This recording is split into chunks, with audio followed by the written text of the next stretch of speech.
And that's why we're joined by Chef Marshall. And there's a lot of other ways to get good fats into your life besides avocados, walnuts, olive oil. You need healthy fats to help keep blood sugar stable, which is a great source for omega-3s to help kids with that stable energy. So this is an awesome example of a hydrating dish, and all of them are really easy. Time save money, nourish right. The money when you buy stuff in season, the produce I'm talking about. Yep. Not Fantastic. You know, I try to make everyone's life nourishing foods easy in your life. How do you take the stress out of it? It's delicious. Good. These recipes will be on our website, but where else can people go to get other recipes? Yes, well, you can go to chefmarshallobrien.com. Hey, welcome everybody to the Chef Marshall O'Brien Show. This actually is a recorded episode, but I will be answering your questions, so definitely watch the show and give us your questions. Listen, folks, we're here because a lot of people got problems in the kitchen, and those problems not only affect their day, it affects their life. This show is to help you. We want to empower you in the kitchen and in your life so you can make the changes that you want in your life. Maybe you want to make more real food that tastes awesome. Maybe you want to eat better to feel better. Well, there's 3 things you need to have to make that happen. Number 1, you need to understand why smart nutrition can help you. Look, nourishing is different than eating. You can eat to live or you can nourish to thrive. Bottom line, there's foods that can help reduce stress. There's foods that can help reduce body pain. It's huge. I always talk about how the right foods are going to help you get through your day with energy to spare. So get that. That's the first point. Second point is you need to have a process. You need a pathway to get started.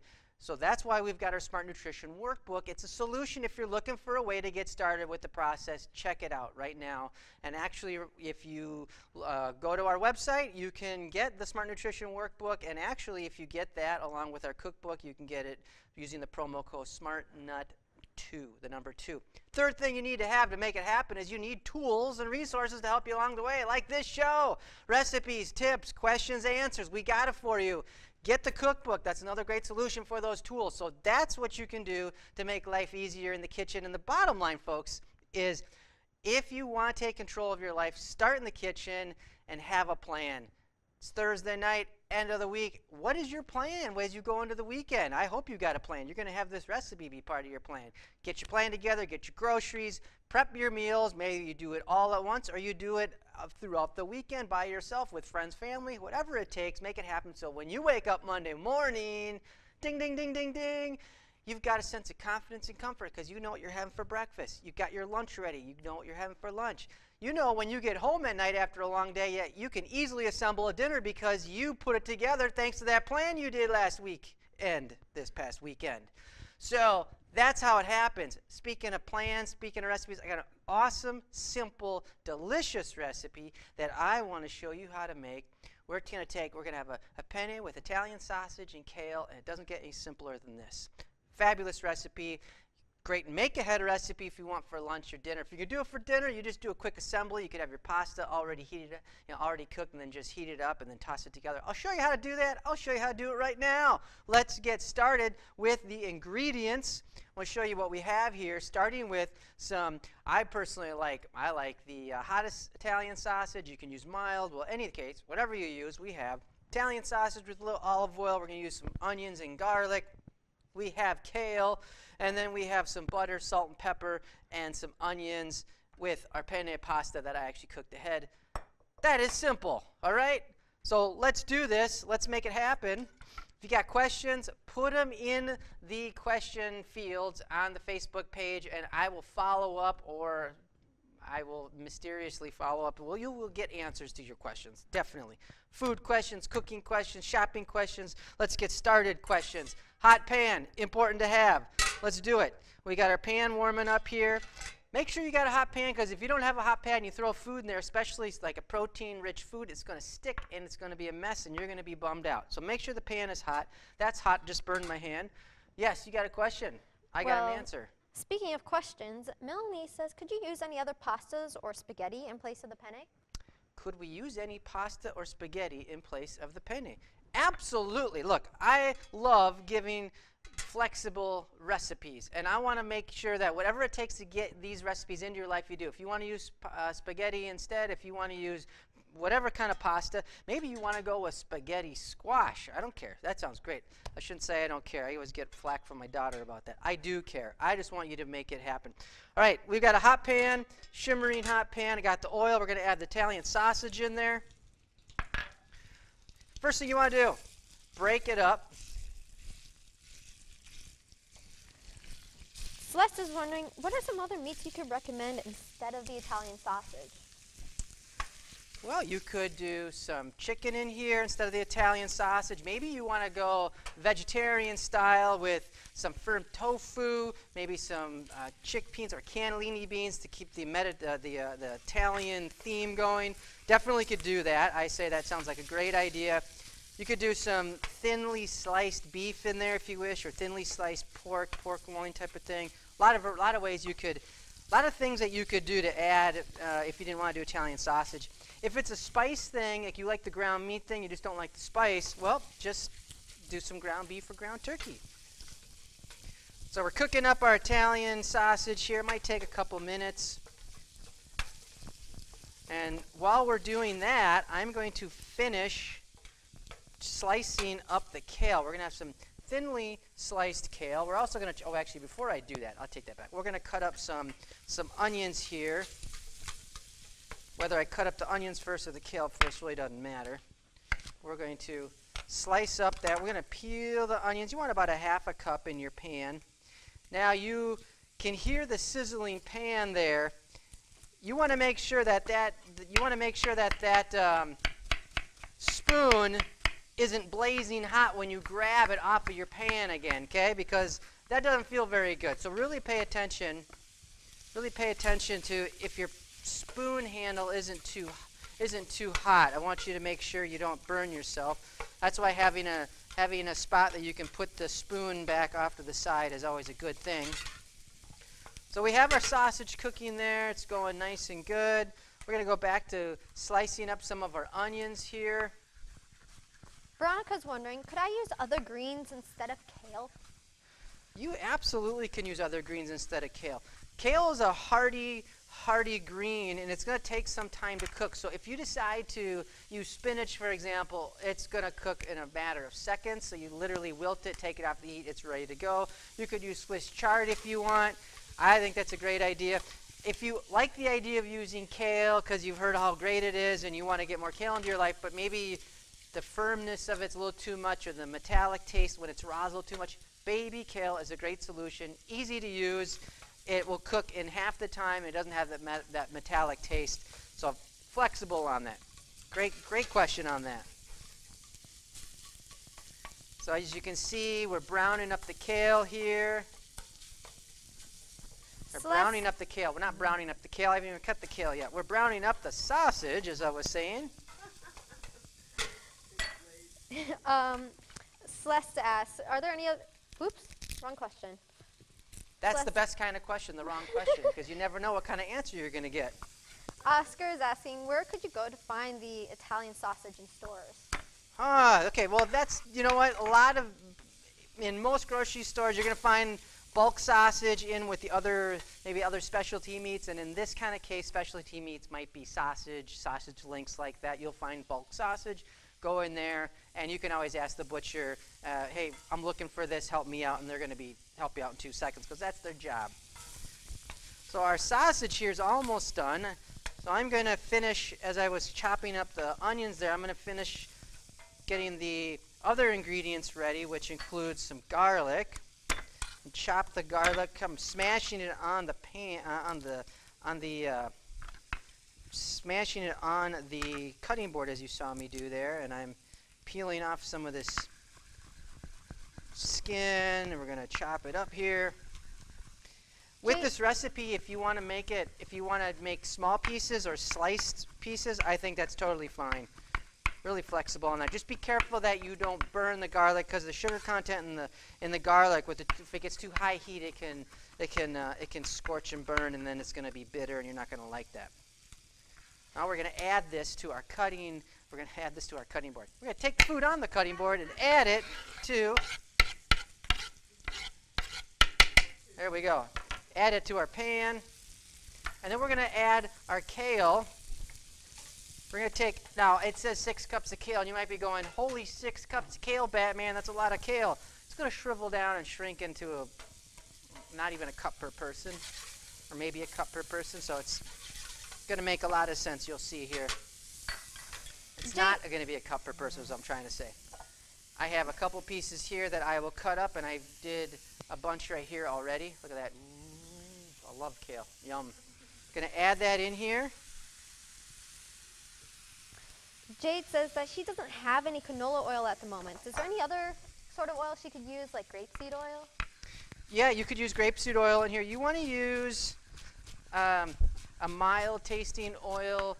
Olive oil can have a strong taste, and especially when you're cooking, I would focus on regular olive oil. Grapeseed oil is going to be a good healthy oil, and it's going to have a mild flavor. High heat would work just fine for this, so I'd say go for it. Definitely incorporate that. I think you said something about canola oil. Canola oil is okay.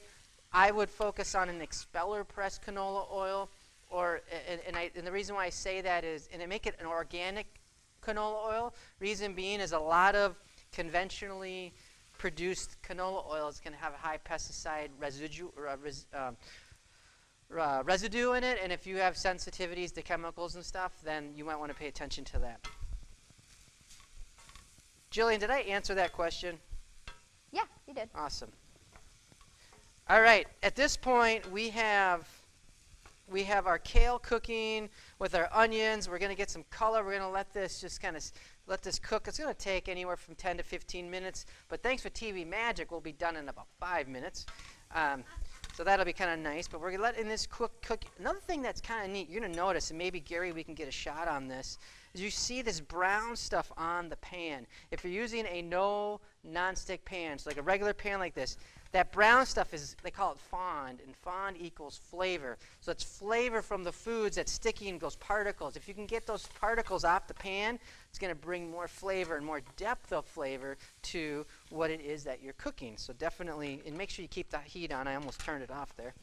So you can get more flavor on that. It tastes delicious. Alonzo is wondering, what are some other spices that you could add to give this dish an extra kick? Ooh, I like the extra kick. Crushed red pepper is a default spice that I go to. I put it on pretty much everything. So that's something I would finish it with. If you wanted to, so we're just using a little bit of black pepper. Obviously that would be fine, but I'd say any kind of crushed chili would be really nice in here. Let's see, this is looking pretty awesome. Now at this point, what I want to do is we cooked our pasta ahead of time so that it was just, we don't need to show you how to cook pasta. Follow package directions, simple as that. Nice little trick that I like with pasta, especially with whole grain pasta, is you can cook this in advance, and then you can chill it, freeze it, and then take it out thawed and warm it up, and it maintains the texture really, really nice. You can't really get that kind of effect as good with a refined white pasta. So if you want to save some time in the kitchen, make your pasta in advance and do as I just suggested. It works wonderful. See how we get nice, beautiful color here? It's wilted a lot. Remember before it was like overloading in the pan and it was everywhere? Well, now we got a nice wilted, bright color. We're going to throw the pasta in there. Okay, we're going to take our pasta, boom, pasta, or over here, wherever we're going. Sorry, just kidding. We're going to pop that in there. We're going to add salt and pepper. If you're preparing this ahead of time for future meals, what would be the best way to prepare it? If you're going to make this ahead of time, the best way to prepare it. Good question. I just added butter to it. What I would do, I mentioned before, get the pasta done. It's right there. You know what I would do? I would just cook it and then reheat it. Simple as that. Done. Case closed, right? That's simple. It would be really that easy. I don't know, don't make it complicated. A lot of times we kind of get in our head about how we need to make things and how long will they last. And especially with kale, kale will hold its texture really, really good, even if it's sitting in the refrigerator for a handful of days cooked. Whereas you notice how like with spinach, how many of you ever had spinach and you cook it and a couple of days later it's sort of slimy and gloppy and yeah, exactly, that's the look that I'd be doing too. So this kind of thing, just make it like you would and then have it be ready to go. And maybe what you do is you just portion it in containers if you're eating it on the go type thing. Speaking of which, we got to add our water to help create a little bit of some broth to generate a little more, pull the flavor that I was talking about. Now, you love this idea, you love this recipe, you love the recipes we're doing. I want you to get our Smart Nutrition Cookbook because it's going to give you the tools. We do meal planning in there. Remember, I'm going on my Speaking the Word about how to plan your meals to make life easier. Our Smart Nutrition Cookbook will do that for you. We've got awesome breakfast, lunches, dinners, recipes, snacks, slow cookers, dressings, vinaigrette recipes that you want to get. And if you get it now with the cookbook and the workbook, you get 15% off. Use the promo code SMARTNUT2, number 2. Easy to do, practical, makes life easier. Man, this is looking awesome. So this is cooking up, and again, I added a little bit of butter, salt, and pepper. We're going to add some fresh lemon here, which I'm so excited talking to you that I forgot if I added it. I don't think I added it. We're going to add fresh lemon juice into this to finish it off.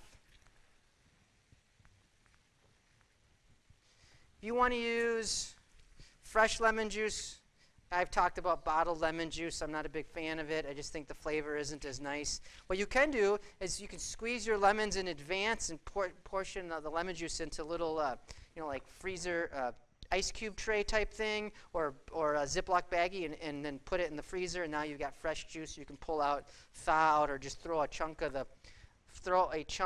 the lemon juice in there, and you're all set. But this smells awesome. It looks awesome. Loudon is wondering, one of his friends has a gluten allergy, so he's wondering if there were any suitable replacements to pasta that he'd be able to use. That's a big deal, and actually my kids, especially my youngest daughter, gets a really bad eczema from gluten. So what we do is we get a brown rice pasta, and I would highly recommend looking at brown rice pastas. There's brown rice quinoa blend pastas. The gluten-free pasta, gluten-free foods in general have, popularity and accessibility has exploded. And so I don't know what that means, Liz, but anyways, if you want to get good tasting, quality gluten-free pastas, yeah, they have them, and I go with the brown rice one. That's what we use at our house. It's good. You got to get the right one. Have you had brown rice pasta? You haven't had the right kind. Okay, sorry, I digress. You know what? Speaking of digressing, let's get into this awesome gressin of pasta dish here, and I think we're done. So we're going to turn off the heat here. I'm going to wipe my hands. All right.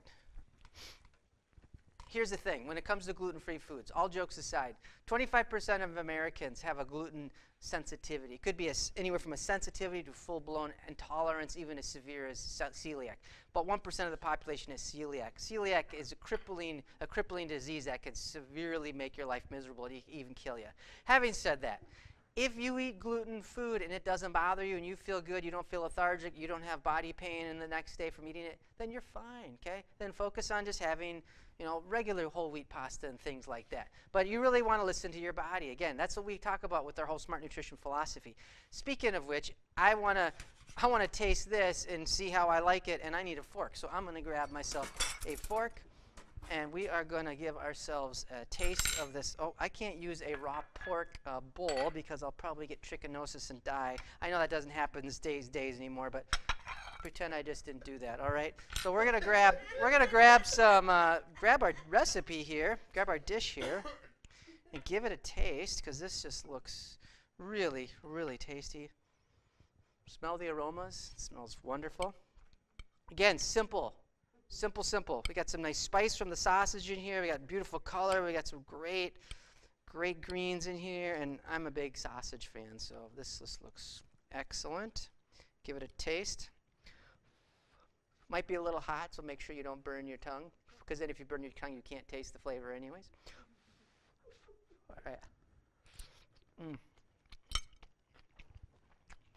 This is fantastic. Maybe you want to put a little Parmesan cheese on top. Easy to make. Super, super simple to make. Tastes wonderful. And again, find ways to make this a part of your life.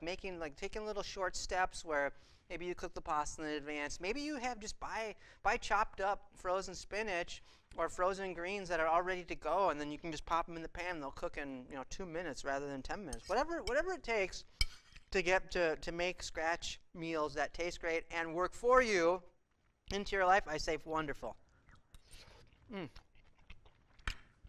That is yummy. I want you to keep coming back every week because I got a lot of food in my mouth and I need to finish eating it.